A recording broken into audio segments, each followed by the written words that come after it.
Nasirang ilang tanim na palay sa Sitio Alog, Barangay Liwak Norte, Nagilian, La Union matapos malubog sa baha sa pananalasa ng sunod-sunod na bagyo.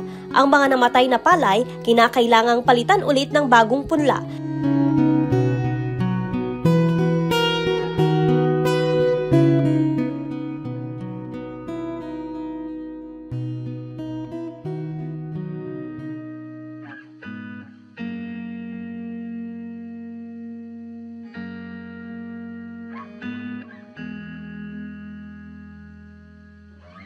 Kabilang sa nalubog sa baha ang mga pananim na palay ni Larry.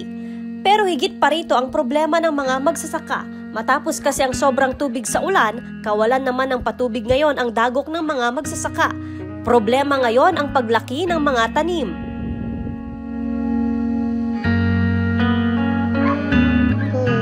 Todo mo tanata na makastret nga danon may main kanal tayo. Makita yung mga dato tal-talo na dry na eh.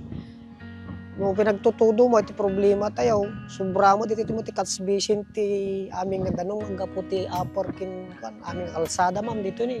Isam-sambok ko lang dato pinagarbis na dato ma'am di nagabuna kun ta pahabol ko lang tani yang ko pinasugsugutan ta. Ampay pagsugutan pinaibus ti kan. Pinibisbiso ko lang.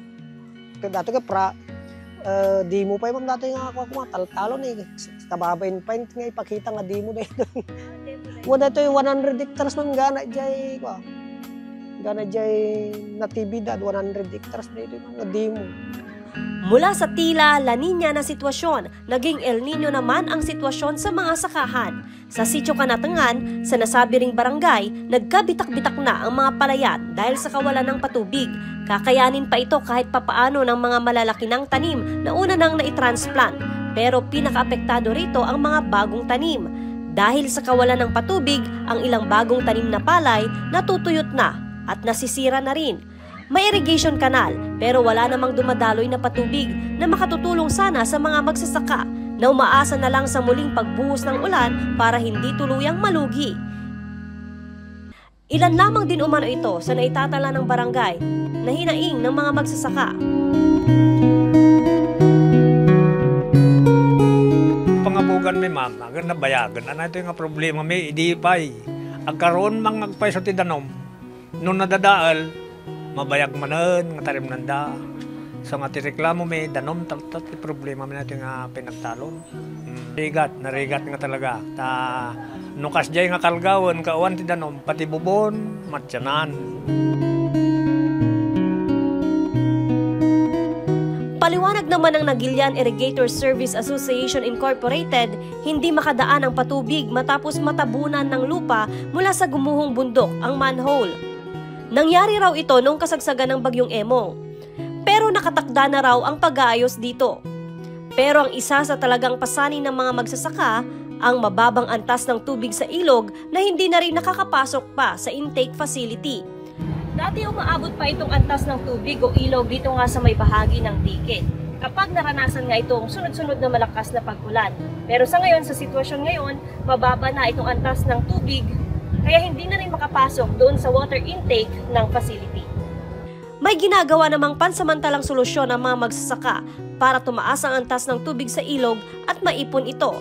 Ito ang paggawa ng brush dam o ang pagsasalansan ng mga malalaking bato para maharangan ang pagdaloy ng tubig upang pansamantalang tumaas ang antas nito at maabot ang bukana o intake irrigation facility. Hindi pa nga ibagbagamin na ito nga masiminto ko ma.